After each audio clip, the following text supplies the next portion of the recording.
अस्सलाम वालेकुम दोस्तों, मेरा नाम है अली मसला मिशी की तरह मौजूद है और आप देख रहे हैं जिस वक्त और अली शो को कैसे देखना तो बनता है। दोस्तों आप लोग से बात करने जा रहे हैं, बात करेंगे आज आपके साथ टॉप ग्रीन न्यूज का सेगमेंट आज आप लोग से शेयर करेंगे। नंबर 1 पे आप लोग से बात करने जा रहे हैं, जो हमारे पास अपडेट आ रही है वो आ रही है जी हुरैरा को लेकर। क्या ही कमाल किस्म का ये लड़का है और रेड बॉल में ये हमेशा ही परफॉर्म करता है। डोमेस्टिक में भी इसने जो शानदार किस्म की परफॉर्मेंसेस दिखाई है और आज भी जो इसने ऑस्ट्रेलिया में केस पर बात करेंगे हारिस रऊफ को लेकर, जहां पर एक बार फिर वो भाई साहब 20 रन डिफेंड करने में नाकाम हो सकते थे।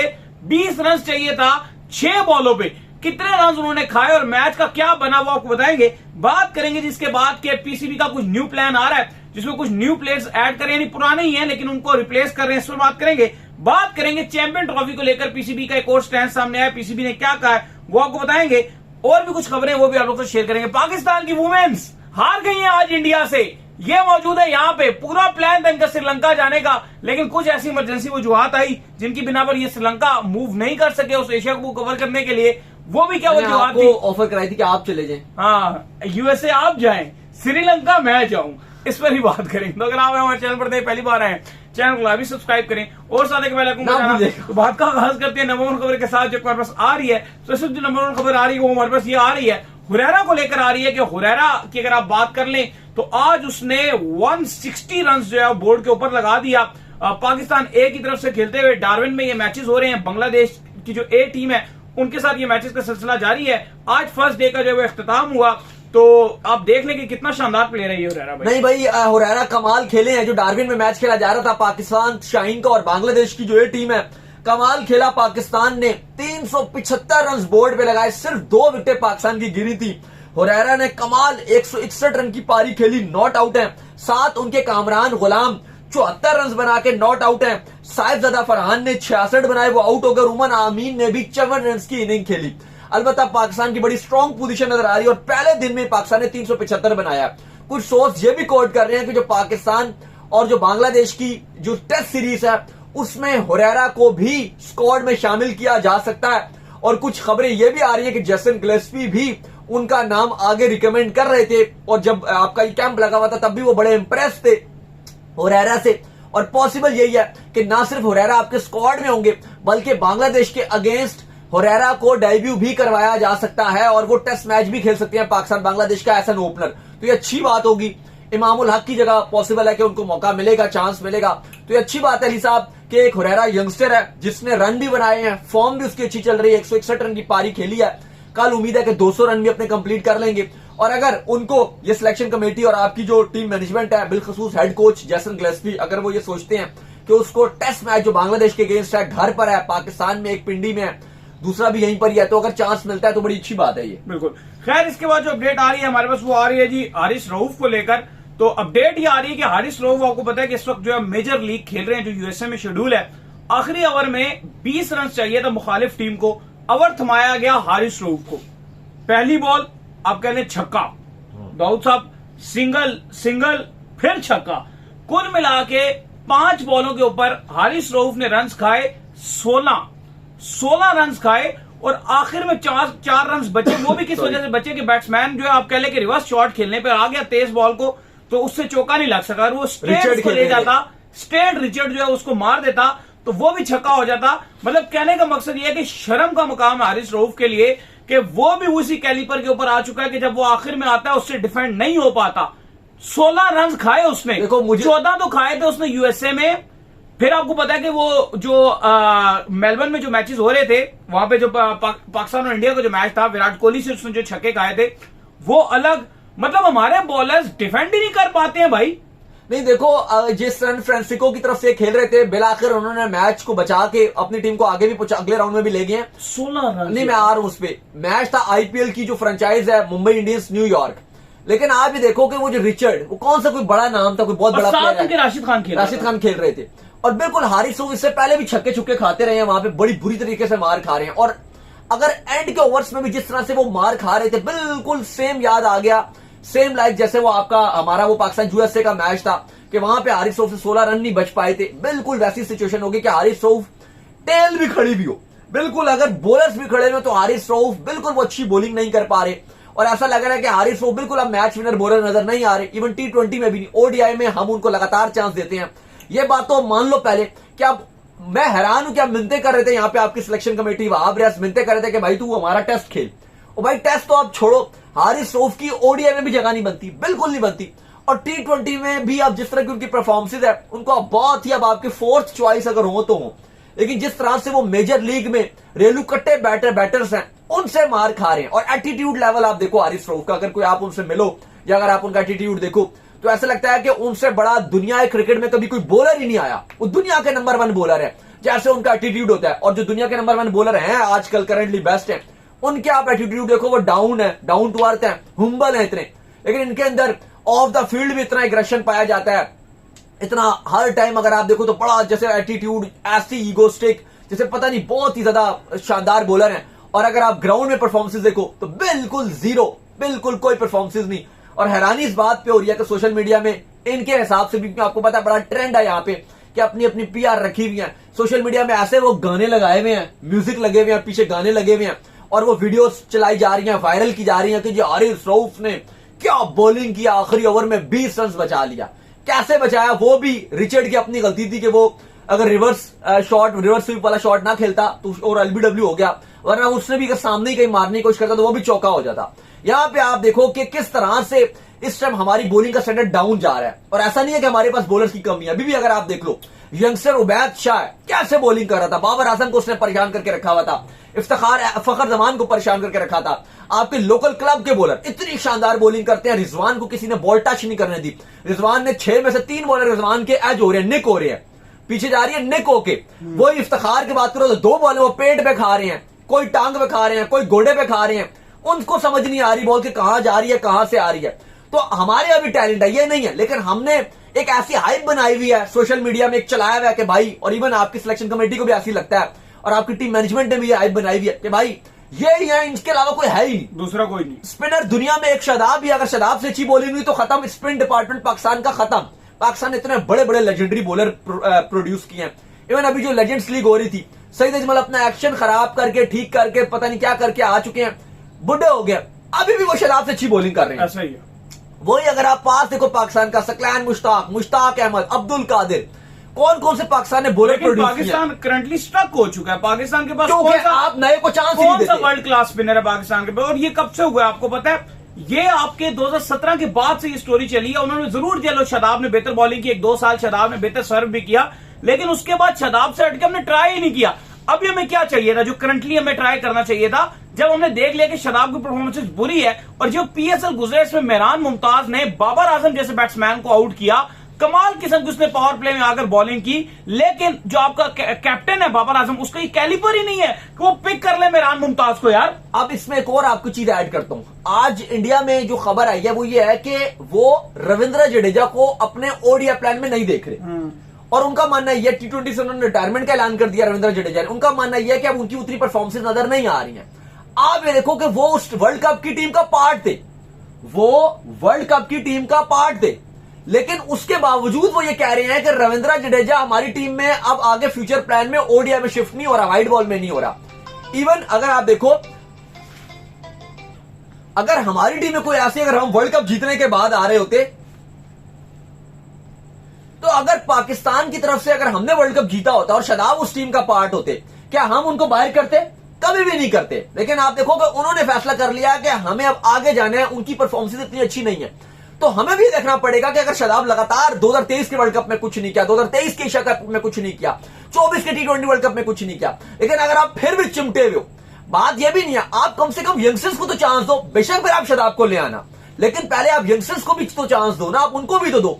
लेकिन यहां पे वो कल्चर ही नहीं है। यही फास्ट बॉलिंग में भी है, हम चिमड़े में हारिस रऊफ ही है। और कितनी बार उसने 150 की स्पीड से बॉल डाला है वर्ल्ड कप में, कितने 150 की स्पीड की बॉल डाले हैं? कोई भी नहीं किया भाई, नॉर्मल 140-142 की स्पीड, और उसमें भी क्या स्ट्रेट बॉल है, सीधी सीधी बॉल है, वो उतनी हिसाब से उनको मार पड़ी है।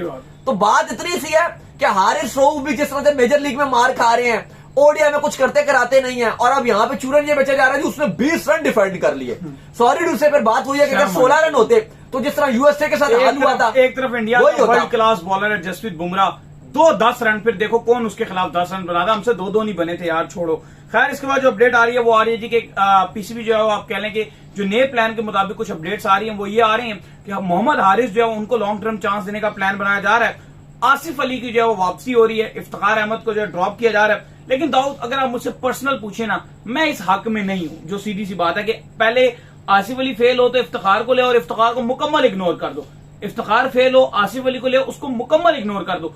मेरा यह मानना है कि दोनों की रिप्लेसमेंट होनी चाहिए। अगर आपके पास आसिफ अली है, इफ्तिखार बेंच होना चाहिए। इफ्तिखार ये नहीं कि मुकम्मल तौर पर आउट होकर खत्म ही कर दो आप, या फिर आमिर जमाल को बेंच करो। कोई ऐसी रिप्लेसमेंट जरूर बनाओ कि एक प्लेयर आए एक बेंच करे। अब जैसे मोहम्मद हारिस आ रहा है, ये इसका मतलब ये नहीं कि साइम यूब ड्रॉप भी हो जाए, साइम यूब भी बेंच करे, बेंच करता रहे ताकि दूसरे प्लेयर को ये पता हो कि मेरी ये रिप्लेसमेंट मौजूद है। देखिए अपडेट ये आ रही है कि जो गैरी क्रिस्टियन है उन्होंने पीसीबी को प्लान दिया और उनका मानना यह है कि वो T20 में एक नई टीम बनाएंगे।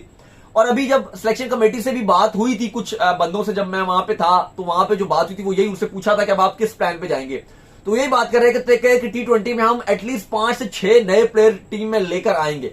तो अब जो हिकमत अमली इनकी नजर आ रही है वो ये नजर आ रही है कि पहला तो उन्होंने जो क्लियर मैसेज दिया कि हम साइम अयूब को बाहर करने जा रहे हैं, उनको बहुत इंटरनेशनल मौके दे दिए और कहीं ना कहीं थोड़ा सा साइम अयूब के लिए भी अब बेहतर है कि वो उनका कॉन्फिडेंस के लिए भी कि उनको अब थोड़ी देर बाहर किया जाए और डोमेस्टिक वाला खेले, अपना थोड़ा कॉन्फिडेंस लेकर, क्योंकि सबसे ज्यादा जो कमी नजर आ रही थी साइम अयूब के पास वो कॉन्फिडेंस उनका बिल्कुल फारिग हुआ था। ये डिसीजन लिया कि उनको बाहर किया जा रहा है। दूसरा ये डिसीजन लिया गया कि आजम खान उनको बिल्कुल बाहर किया जा रहा है क्योंकि उनकी फिटनेस बिल्कुल उस लेवल की नहीं है, ना वो कीपिंग में एडजस्ट होते हैं। अगर वो शायद रन भी बना दें, लेकिन जिस तरह से वो उनका कॉन्फिडेंस भी इंटरनेशनली शैटर्ड नजर आता है और जिस तरह से उनकी फिटनेस है, अगर कीपिंग वो करते हैं और इंपॉर्टेंट कैचेस छोड़ देते हैं तो वो कभी भी अजाला नहीं हो सकता थोड़े बहुत अगर वो रन भी बना देते हैं, इसलिए उनको बाहर किया जा रहा है। तीसरा ये फैसला किया गया कि इफ्तिखार के ऊपर भी तलवार चलेगी और इफ्तिखार को भी देखा जाएगा, उनको भी आप कह लो कुछ टाइम के लिए बाहर रखा जाएगा और कहा जाएगा कि आप डोमेस्टिक खेलिए। मोहम्मद हारिस को ओपनिंग में और प्रॉपर चांस दिया जाएगा। मोहम्मद हारिस के साथ साथ आसिफ अली को दोबारा से जो है वो लेकर आया जाएगा। इसके बाद बहुत सारे जो यंगस्टर्स हैं, कहा जा रहा है 4 से 5 जो आपके डोमेस्टिक के परफॉर्मर होंगे उनको भी पाकिस्तान T20 टीम में डाला जाएगा और उनको भी चांस दिया जाएगा।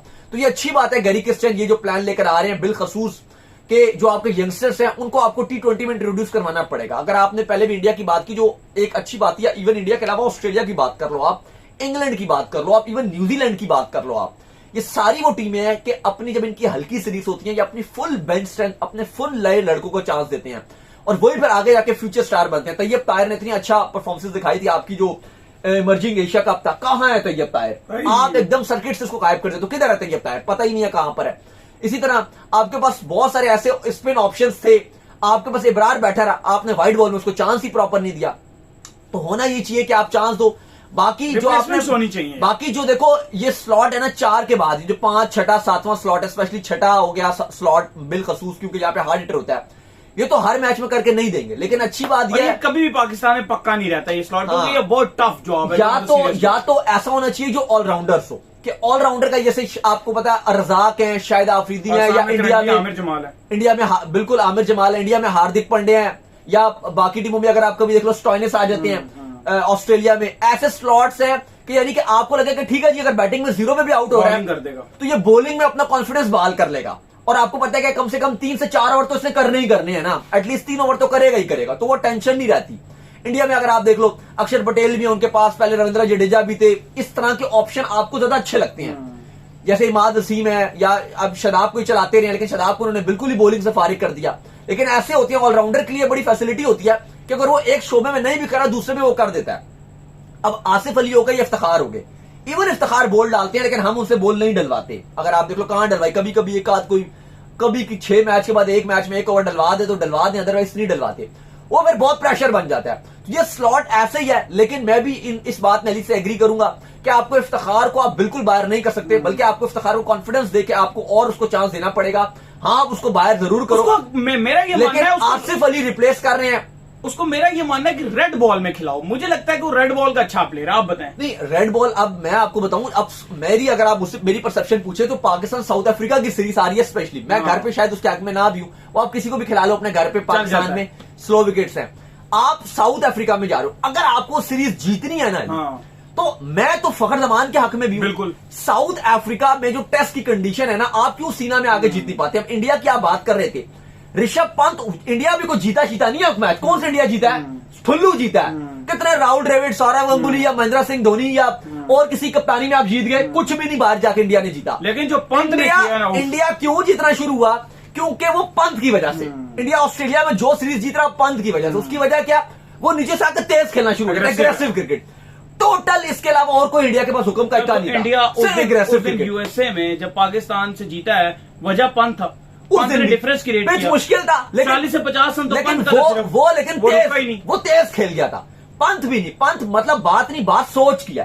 अब जो मैं बात कर रहा हूं कि अब आपने बात की, मैं ही चाहता हूं अली कि इफ्तिखार हो गए, फखर हो गए।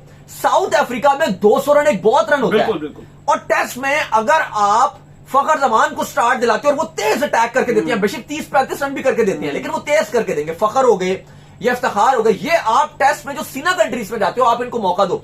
इवन आप बात करो, हम यहां बोलते रहे हैं, इवन सलमान अली आगा भी खेल रहे थे आपके टेस्ट का पार्ट थे, हम तब भी ये बात कर रहे थे कि आप साउथ से रन नहीं बन रहे थे ऑस्ट्रेलिया में जाके। हम ये बात कर रहे थे कि आप ऑस्ट्रेलिया में भी इफ्तिखार को चांस दे सकते थे रेड बॉल में। इवन आपकी जो कायद आज़म ट्रॉफी रही है, उसमें इफ्तिखार ने बड़े रन बनाए केपीके की तरफ से। बिल्कुल। खैर, इसके बाद जो अपडेट आ रही है जी, हमारे पास ये अपडेट आ रही है, चैंपियन ट्रॉफी 2025 को लेकर पीसीबी का बड़ा, आप कह लें कि एक डिसेंट सा बयान सामने आया है। मैं भी हमेशा यही कहता हूं, उन्होंने ये कहा है कि जो चैंपियन ट्रॉफी 2025 है, उनसे लोग बार बार पूछ रहे हैं। उन्होंने कहा भाई ये हमारा कंसर्न नहीं है, ये आईसीसी का कंसर्न है। और मैं भी हमेशा यही कहता हूं कि ये आईसीसी का टूर्नामेंट है, आईसीसी ने पाकिस्तान को दिया है, तो आईसीसी की जिम्मेदारी है तमाम टीमों को लाना और चीजों को यहां पर अरेंज करना। हाँ, पाकिस्तान क्रिकेट बोर्ड उनकी मदद करेगा इन सारी चीजों को अरेंज करने में, क्योंकि जाहिर बात है वो पाकिस्तान में हो रहा है। लेकिन मेन जिम्मेदारी इस वक्त जो है ये आईसीसी की है, सारी टीमों को लाना। ये पाकिस्तान की जिम्मेदारी नहीं, कोई बायलैटरल सीरीज तो है नहीं है कि पाकिस्तान ने जिम्मे लिया हुआ है कि दूसरी टीम को बुलाना, सारा प्रॉफिट पाकिस्तान को चैंपियंस ट्रॉफी का होना है, वो तो आईसीसी के पास जाना है। आईसीसी और सब में डिवाइड होगा, और ऑटोमेटिक आपको पता है सबसे ज्यादा रेवेन्यू इंडिया के पास जाता है। ठीक है, वो बनाते भी है, लेकिन ऑटोमेटिक उनके पास चला जाता है, तो सारा फिर आईसीसी डिवाइड करता है। तो बिल्कुल चेयरमैन मोहसिन नकवी का बयान है, और उन्होंने सीधी उनसे जब पूछा गया, सवाल पूछा गया कि भाई इंडियन मीडिया से बयान आ रहे हैं कि इंडिया नहीं आएगा पाकिस्तान, तो आपका इस पे क्या राय है? तो उन्होंने सीधा क्लियर बोला, उन्होंने कहा भाई ये हमारा काम नहीं है, ना ये पीसीबी का काम है, ये आईसीसी का इवेंट है, और आईसीसी की जिम्मेदारी है कि इंडिया आए या ना आए, वो उनका काम है। तो ये बड़ा उन्होंने बात ठीक किया है, और बात भी यही है, क्योंकि अगर पाकिस्तान के हाथ में होता, बायलैटरल्स की बात होती, तो वो तो ना इंडिया पाकिस्तान से खेलता है, ना पाकिस्तान इंडिया से खेलता है, ये तो पॉसिबल ही नहीं है। चैंपियंस ट्रॉफी जो इसके पहले वर्ल्ड कप 2023 था, वो भी इंडिया का इतना मामला नहीं था, वो भी आईसीसी ने पाकिस्तान को बोला था कि आपको इंडिया जाना है, तो हम गए। लेकिन ठीक है, अब इंडिया भी अपनी कोशिशें कर रहा है कि बीसीसीआई की तरफ से जो बयान आ रहे हैं कि हम पाकिस्तान नहीं जाएंगे, या वट एवर जो भी फैसला होता है। फिलहाल तो मीटिंग चल रही है आईसीसी की कोलंबो में, और वहां पे इतलात ये भी आ रही है कि अब जो पीसीबी है उसको एक अच्छा खासा चैंपियंस ट्रॉफी का जो बजट है वो अलॉट किया जा रहा है चैंपियंस ट्रॉफी के लिए। बड़ी अच्छी बात है, ताकि चैंपियंस ट्रॉफी अच्छे तरीके से पाकिस्तान में हो। तो देखो, बजट अलॉट हो रहा है, तो इसका मतलब तो यही है कि पाकिस्तान होस्ट है। बिल्कुल ऐसे ही, क्योंकि अगर दुबई शुबई में जाता है ये, तो फिर आईसीसी के लिए ऑटोमेटिक खर्चा बढ़ेगा। आईसीसी को ऑटोमेटिक जो अपना एक्सपेंस है वो बढ़ाना पड़ेगा, क्योंकि ये जो खर्चा है ये खाली पाकिस्तान का है, ये जो भी चैंपियंस ट्रॉफी का, क्योंकि मेन होस्ट पाकिस्तान है। और अगर अब इंडिया नहीं आता इस हवाले से, तो जो एक्स्ट्रा खर्चा पड़ेगा, क्योंकि जो भी एक्स्ट्रा पैसे बनते हैं वो फिर एक्स्ट्रा आईसीसी को देने पड़ेंगे। तो आईसीसी की पहली प्रायोरिटी यही है कि पाकिस्तान में चैंपियंस ट्रॉफी हो। देखते हैं आपके जय शाह के साथ और बाकी आईसीसी और बीसीसीआई की क्या बैठक लगती है और फिर क्या फैसला होता है। तो उम्मीद करते हैं आज का शो आपका वीडियो को लाइक कीजिए, हमारे चैनल को सब्सक्राइब कीजिए, साले के बेल आइकन को बजाइए और एक और काम कर लीजिए, और वो ये कर लीजिए कि आप जो है वो इंस्टाग्राम को जाइए, इंस्टाग्राम में मुझे फॉलो कर लीजिए, वहां पे मैं मौजूद हूं, दाऊद क्रिकेट के इंस्टाग्राम पे सवाल हो तो भेजिएगा, उनको भी फॉलो कीजिए। मैं ऑफिशियल के नाम से लिंक डिस्क्रिप्शन में मौजूद है, जाइए फॉलो कीजिए। अल्लाह हाफिज, गुड नाइट, बाय बाय।